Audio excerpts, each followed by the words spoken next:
اسميتي سلمى، واليوم بغيت نهضر معاكم ونشارككم قصتي باش تعرفوا بلي حتى إلا كانت الحياة صعيبة كاين ديما أمل. من 15 عام كنت بنت فقيرة في عشوائي في مراكش، ما عندي حتى ريال في جيبي، وكان الحلم ديالي غير نبقى عايشة. دابا عندي شركة ديالي، كنشغل عشرات الناس وكنعيش كل نهار بالأمل. هذه هي قصتي، كيفاش بديت من الزيرو ووصلت لهنا. البداية من الفقر. كبرت في حي الشعبي في مراكش، في دار قديمة ما عندها لا زاج لا ضو مزيان.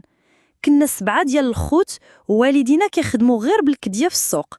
أنا كنت الكبيرة، ومن وانا صغيرة وانا كنعاون أمي في الدار، وكنت كنمشي معاها نخدم في ديور الناس. في الليل كنا كنخيطوا الحرير باش نعاونوا با. كان حلمي نولي أستاذة، حيت كنت كنحب القراية. ولكن نهار كملت 16 عام با مرض بالكبد وتوفى. كانت صدمة كبيرة لينا. أمي كانت كتبكي كل ليلة، وانا حسيت براسي خاصني نوقف ونعاون الدار. ما كانش عندنا باش نكملوا القرايه وخاصني نخدم.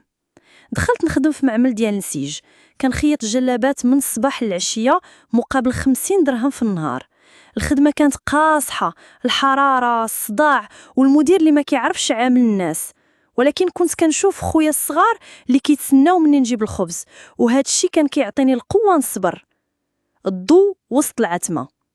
واحد النهار وانا خارجه من الخدمه شفت اعلان في الزنقه على ورشه خياطه عصريه من تنظيم جمعيه.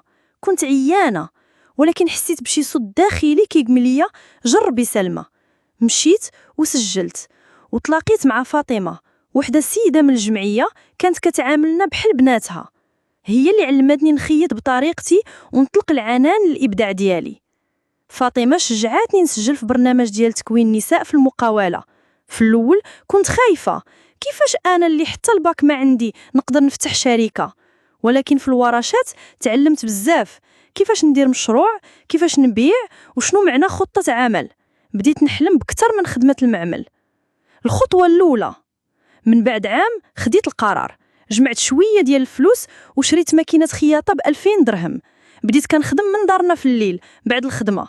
كنت كنخيط جلابات بطريقتي تقليدية ولكن فيها لمسة عصرية. كنت كنبيعها للجيران وصحابات امي. واحد النهار جا صورة جلابه وحطتها في الانستغرام، ومن تما بدات الناس كيسولوا عليا. في 2018 خليت الخدمه في المصنع وقررت نركز على المشروع ديالي. سميت البراند ديالي نور التقاليد. كنت كنخدم بوحدي، كنخيط، كنصور بالتليفون، وكنبيع في السوق ديال الحي. بداو عندي 5 الزبونات في السيمانه، ولكن حسيت بالفخر. فاطمه عاونتني نسجل في واحد المنصة الإلكترونية، ومن تما بدات الخدمة تكبر. الصعوبات والمحن. ما كانش الطريق مفروش بالورد. في 2019 أمي مرضات، وكان خاصني نصرف عليها وعلى خويا. الفلوس كيدوزو كيضيعوا. واحد المرة زبونة رجعت لي 10 جلابات وقالت الجودة ما عجباتهاش. بكيت داك النهار وحسيت براسي باغا نستسلم. ولكن شفت صورة قديمة ديالي مع أمي وقلت إلا هي صبرات علينا، علاش أنا ما نصبرش على الحلم ديالي؟ رجعت لفاطمة وشجعتني نزيد القدام. بدلت الخامات، تعلمت من الأخطاء، ولات عندي جودة حسن.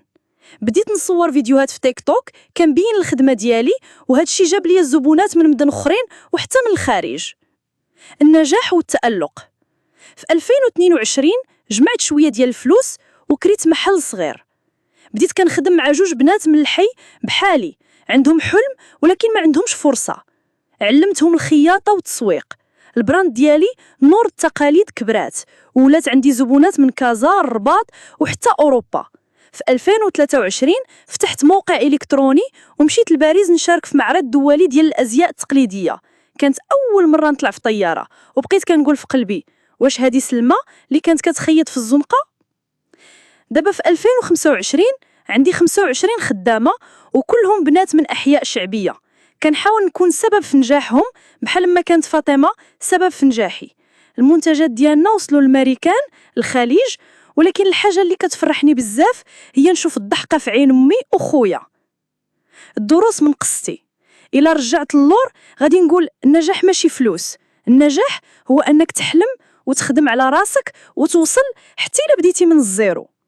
فاطمة كانت الضوء في طريقي، وأنا بغيت نكون الضوء في طريق شي وحدة أخرى. إلا عندك حلم خليه يكبر، خدم عليه وصبر.